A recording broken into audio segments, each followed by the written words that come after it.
Hi, good morning, everyone. It is Darren Smith along with Steve Walls, and we welcome you to the pregame cheat sheet. We are live inside the press box here at Arrowhead Stadium, where the Kansas City Chiefs will finish off their preseason, taking on the Cleveland Browns in their only preseason home game here at Arrowhead. Steve, how are you this morning? I'm doing good, man. The fans are coming in. This is like one of the games where you expect the tickets to be cheaper, but I don't see. I saw a couple of like tickets 34, like 41 bucks? no. I saw some tickets online for $150 a ticket. Not 300 level, I hope. Well, they were. I saw some ones that were like, 100 level, row 38. I remember you can get some preseason tickets up here for $6. I used to owe $2 at one time, and I get like 15 of them, just pass them out to people just so they can come here. But that being said, a lot here. We want to welcome you once again. This is our third pregame of the season doing this, and of course, in 2 weeks we'll be back. Steve and I will be back getting you ready to start the opening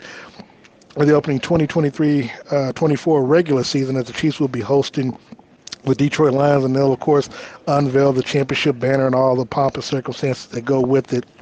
But in today's game, the Chiefs host the Cleveland Browns. The Cleveland Browns, led by Deshaun Watson, he'll be starting for them today. Probably play the first quarter, if not the first half. Update for those who don't know, but Patrick Mahomes is not playing in today's game. Neither is Travis Kelce. Neither is Marquez Valdes-Scantling. Right, get the money, but don't let them play. Yeah. Along with Nick Bolton. Your thoughts on those players sitting out in this game? And because Andy told us this week that he was going to have the ones playing, and he said that he didn't really guarantee that Mahomes was going to play, but did say he would play, and Mahomes said he was going to play as well. But your thoughts on him not playing? I think it's a little shiesty when it comes to asking fans to pay this kind of money. It's the only home game, and for those who's not going to be able to see Mahomes this year because of the prices of these tickets, I think Mahomes at least playing the opening drive would have been suffice. Yeah, I think so too. But then again, you got to think of on Andy's side, Mahomes is talking about he wants to take this big hit. Like he just needs to get that hit. Well, I'm gonna do you one better. I'm not even gonna let you play. Yeah. So, I think they've seen all that they could see. I think last week, if they would not have been able to score in either one of their drives, they'd be playing this week. Especially with next week, you have a kind of a rest week, if you will. So, they've seen enough from Kelce, MVS, but everybody else, I think, could be open, fair game. Juan Thornhill is the new safety for the Cleveland Browns. He's back in Kansas City. I heard a take on his old teammates talking to Justin Reed and some of the other players last week. They're looking forward to at least catching up with them on that. But let's talk about what we can expect in today's game. Obviously, with no Mahomes, with no Kelce, with no MVS, with no Bolton. Who are you expecting? Because obviously with them not playing, I think we'll see the ones for possibly a quarter or a couple of series. But I think it's going to be more so now. You're going to look and try to evaluate the talent that you got here to see, because cuts come on Tuesday. Yeah, I think the evaluation process is a big thing, because I'll start with the wide receiving room. From receivers 6 and 7, there's kind of a toss-up there, and Andy Reid talked about how the room is so competitive, and just talking to a couple guys last week after the game, and I asked them about that competitive nature of that wide receiver room.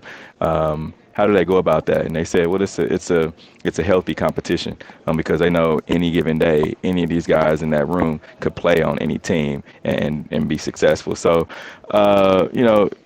from that aspect of it, I think all of them want to come out here and do well, and I want to see them do well.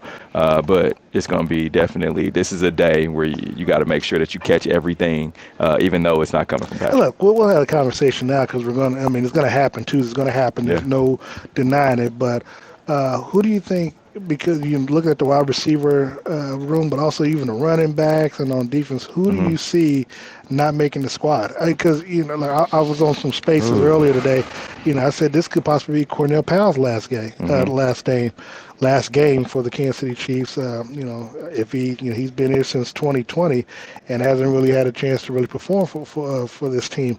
I look at we look at some of the running backs. Does the Derek Prince make this squad? Right. And I had somebody from Cleveland ask me, is this Clyde Edwards-Helaire? Will he get cut after this guy? I don't think so. I don't think they'll let him go for nothing. Yeah.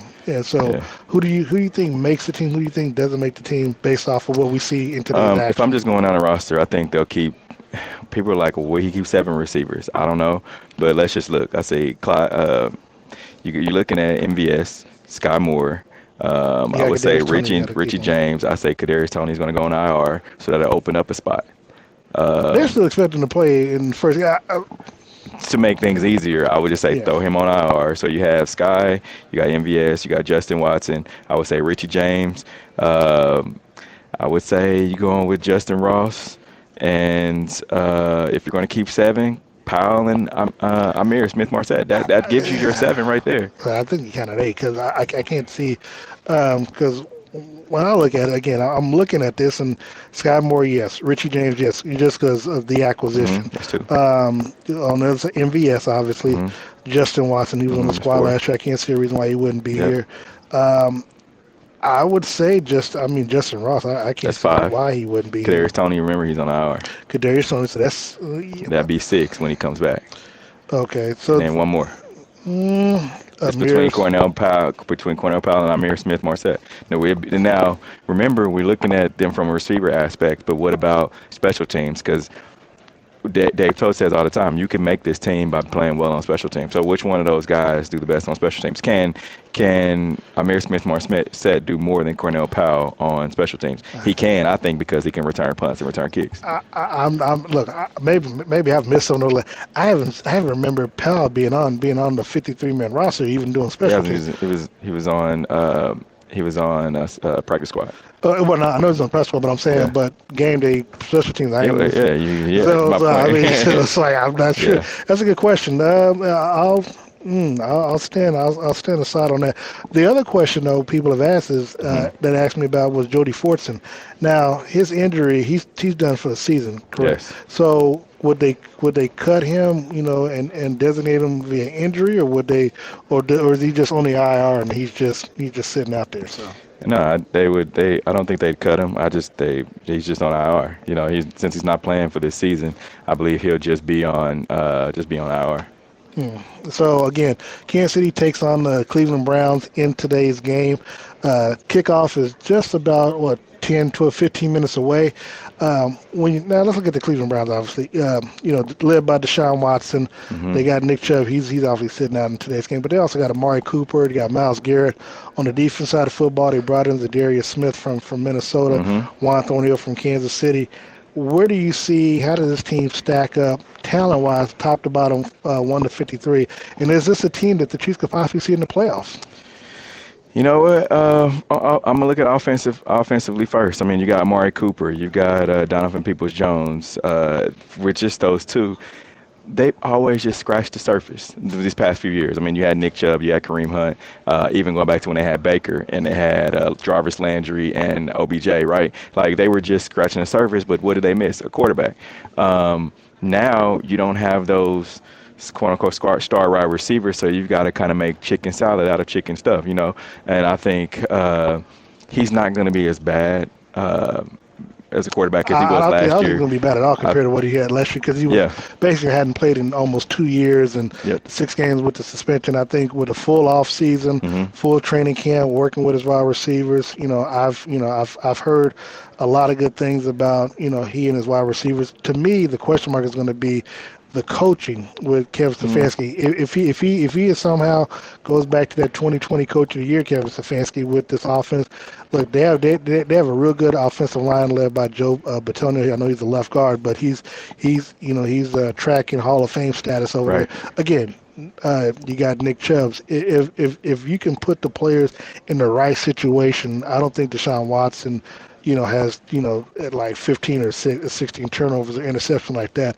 I think that could be a team literally that could, if everything falls into place, they can do something with it. Yeah, and you think about just from the defensive side of the ball, their defense is stacked, man. I mean, you got Myles Garrett who's leading the way. Their weakest link is going to be their linebacking core. I mean, you got Denzel Ward, Greg Newsome. You talked about Juan Thornhill, Rodney McLeod. Yeah, all these guys are veterans. Like, I don't see any drop off. I mean, you have Anthony Walker. Myles Garrett could potentially break the league sack record, especially when you add Zadarius Smith. Because remember, Zadarius Smith had 8.5 sacks after so many games last year before he suffered a little injury.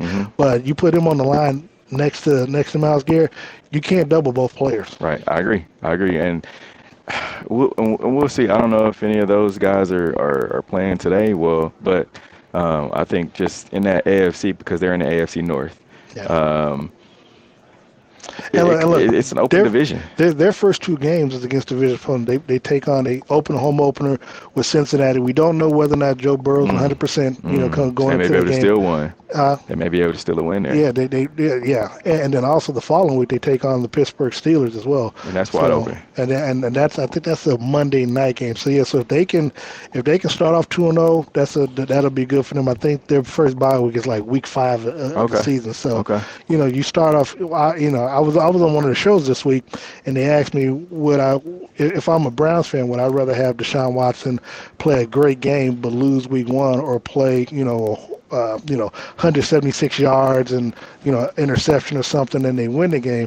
I say, well, you take the win. Of course, you always take the win. Yeah. Because you can always get better. It must not have been Browns fan. So it's one of the things about I told them, I said, no, you always take the win. You can always get better. I'm like, playing a great game and you lose. I said, and then they lose against the Steelers. That's selfish, what that is. Yeah, then you're going to return around talking about they're on the hot seat and they're going in the wrong direction. Yeah, so, no, that's selfish. You take the win at all times. That's selfish. But look, we're getting close to kickoff. Again, when we do our next pregame show is, of course, going to be around 6 o'clock or so on September the 7th. Mm-hmm. Steve and I will be here. We may have some guests or something chime in as we get prepared for unveiling the banner and everything else. So make sure you join us post game. We'll do a post game show. Weather permitting, if it's not too hot, but we'll be doing a post game show. Follows, we'll bring you the chief post game presser with Andy Reid and whoever else is at the podium. Mm-hmm. And for Steve Walls, I'm Darren Smith. Thank you so very much for joining us, and we'll see you start the regular season. Thank you so much for joining us.